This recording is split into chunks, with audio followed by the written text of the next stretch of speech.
Hello friends, आपके अपने ही channel ठीक है में स्वागत है। आज के वीडियो में बात करेंगे एसटीईटी 2019 से रिलेटेड लेटेस्ट न्यूज़ के बारे में। साथ ही साथ बात करेंगे आरटीआई जो हुई है एसटीईटी 2021 को लेकर, उसके एवज में क्या जवाब आया है सरकार के द्वारा, वो देखते हैं आरटीआई विभाग के द्वारा क्या जवाब दिया गया है। और साथ ही बात करेंगे केस अपडेट्स के बारे में। तो सीधे रुख करते हैं अपने आज की खबर की ओर। दोस्तों, जैसा कि मालूम है कल 3 अगस्त था।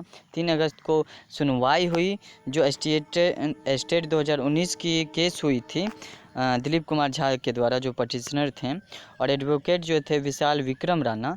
इन्होंने स्पष्ट रूप से कहा कि एसटीईटी अभ्यर्थी के पक्ष में जजमेंट होने की पूरी उम्मीद है। जैसे कि सुनवाई की कल रवैया रही और जज साहब का जो रुख रहा वो ये रहा कि एसटीईटी 2019 का जो भी जितने भी क्वालिफाइड स्टूडेंट है सभी को बहाली प्रक्रिया में शामिल किया जाए और बहाली प्रक्रिया जो है जल्द से जल्द कराने की कोशिश की जाए, ये सरकार को कहा जाएगा। लेकिन जब जजमेंट लिखित रूप में आ जाती है, सुनवाई जो होता है डिस्पोज हो जाता है, तो आपको इसके बारे में क्लियरिटी से पता चल जाएगी। बस इतना उम्मीद लगा के रखिए कि आपको एसटीईटी 2019 में जितने भी स्टूडेंट क्वालिफाइड हैं सभी को नौकरी होनी निश्चित है। जो न्यायालय का रुख है उसके हिसाब से दिलीप कुमार झा ने भी कल बातचीत में लोगों से कहा है और आप लोग ने सुना भी होगा उस वीडियो को। साथ ही बात करते हैं आरटीआई के बारे में। दोस्तों, आरटीआई में बात करने से पहले आपको बता दें यहाँ पे पीआईएल में कन्फ्यूजन नहीं होना चाहिए। पीआईएल का मतलब होता है पब्लिक इंटरेस्ट लेजिस्लेटिव। तो ये पब्लिक इंटरेस्ट क्या होता है कि अगर आप, एगो तो होता है पर्सनल केस कि आपको दुख है तो आप गए कोर्ट, एक होता है कि अगर सार्वजनिक हित के लिए कोई मुद्दा है जो अड़ंगा डाल रहा है और उसको कोई भी व्यक्ति जाके न्यायालय में केस कर सकता है और उसका सल्यूशन न्यायालय से गुहार लगा सकता है। साथ ही अगर पब्लिक इंटरेस्ट में अगर कोई व्यक्ति नहीं मिलता है तो सरकार खुद भी वकील रखकर उस मामले पे सुनवाई करती है, तो इसी को पब्लिक इंटरेस्ट कहा जाता है। और डिस्पोज का मतलब हो गया कि वो कहानी जो है केस वाली वो सॉल्व हो गई है। अब बात करते हैं यहाँ पे, आप स्पष्ट रूप में देख सकते हैं यहाँ पे जो है आरटीआई के द्वारा जो सीटों की संख्या वो क्लियर की गई है। वो हम शॉर्ट में पढ़ देते हैं, आप पूरा डिटेल्स में आप पढ़ लीजिएगा। यहाँ पे स्पष्ट रूप में लिखा हुआ है कि कोड 105 में कुल क्वालिफाइडों की संख्या जो है 7289 है तथा मेधा सूची में चयनित अभ्यर्थियों की संख्या 4365 है। ठीक है, गणित विषय कोड 105 में उसकी बात हो रही है। गणित विषय कोड 202 के अंतर्गत कुल क्वालिफाइडों की संख्या 2098 तथा मेधा सूची में चयनित अभ्यर्थियों की संख्या 1663 है। तो ये गणित विषय के विभिन्न कोडों के बारे में सूचना थी। आगे की कुछ सूचना के बारे में बात कर रही है। आरटीआई में लिखा हुआ है कि शेष जानकारी अभी संधारित नहीं है सूचनार्थ। तो ये आज का अपडेट्स था।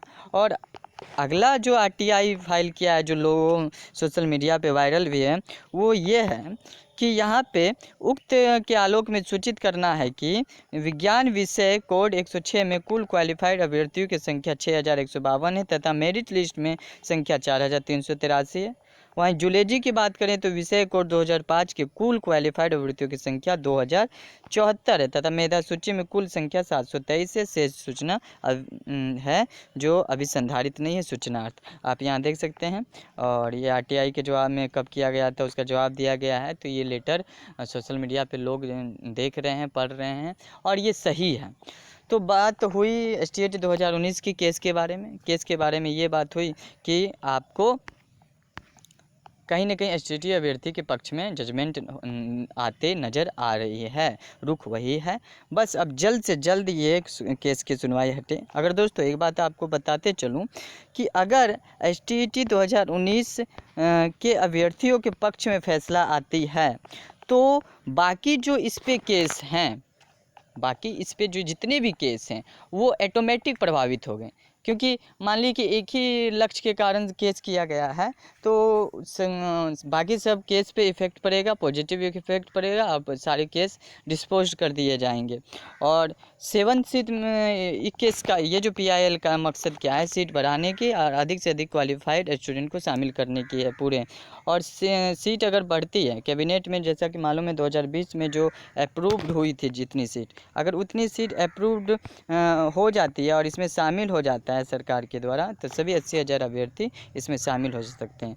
दिक्कत होगी SST सब्जेक्ट में और कंप्यूटर साइंस में। SST सब्जेक्ट में क्योंकि अभ्यर्थियों की संख्या बहुत ज़्यादा है, लेकिन अगर 2020 में जो कैबिनेट के द्वारा सीट अप्रूव्ड की है, अगर उसको इसमें शामिल कर दिया जाए, साथ ही साथ जो अभी छठे चरण की जो प्रक्रिया चालू है उसमें 90,000 लगभग जो हैं दोनों में क्वालिफाई 90,000 सीट हैं, तो 90,000 सीट में बहुत सारे SST अभ्यर्थी चले गए, क्योंकि बहुत सारे अभ्यर्थी जो हैं वो आपके दोनों प्राइमरी और सेकेंडरी दोनों में वो क्वालिफाइड है। प्राइमरी में तो वो चले जाएंगे, तो सीट की इधर सीट घटेगी, विद्यार्थी घटेंगे, कैंडिडेट घटेंगे, सीट वही रहेगी। तो कैबिनेट द्वारा अप्रूव्ड और छठे चरण की प्रक्रिया में जो सीट बचेगी वो फिर जाके अब तक जो कोई नौकरी छोड़ दिया, किसी डॉक्यूमेंट्स सही नहीं है तो उसको निकाल दिया गया, और कोई कोरोना के कारण चले गए, रिटायर हो गए, तो जितनी सीट खाली हो रही है अगर सबको जोड़कर